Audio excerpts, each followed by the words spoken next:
McFly, and I'm a blogger and freelance journalist. I do style consulting for professional athletes and other prominent figures. As an expert in fashion, first I look for details and, what really makes the car unique from other cars. From, a gadget lover's perspective, I think it's pretty cool how the radio slides up and down. And I also like how the panel has all the digital settings. I have a strict critique when it comes to certain things. If I say that is Terry McFly approved, it really is Terry McFly approved. I'm Dr. Steele. It's a pleasure to meet you. Have a seat, Terry. What we're going to do is I'm going to measure your baseline vitals. Is basically how you sit. We're going to do this in the traditional way before you get into the vehicle and experience the Corvette on the track. In addition to that, we're also going to monitor you in real time while you're driving, so we can see what's going on with your heart, your respiration, and more importantly, what's going on with your brain while it's happening. Terry's pre-race condition was one of being very attentive.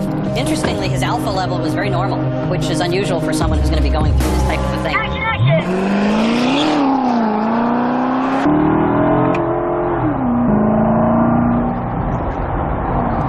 The green and yellow colors are showing a sense of relaxation, a sense of comfort. Terry's gaining a sense of control in what he's doing.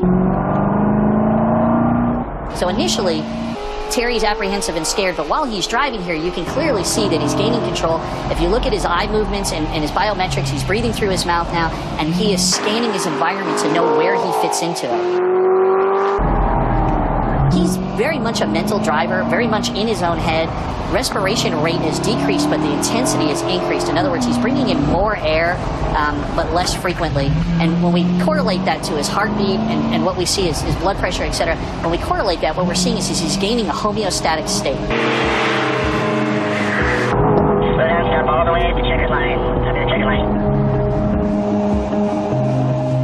It was great. When you shift, it's kind of keeps track of all the gears that you're shifting into. Then you can switch modes, which is pretty cool. I felt like I could own the track in it. Before he went out on the track, his heart rate elevated just before he got into the car. After he's been driving the car, his heart rate came down, his activity level went up. He became comfortable while driving this vehicle.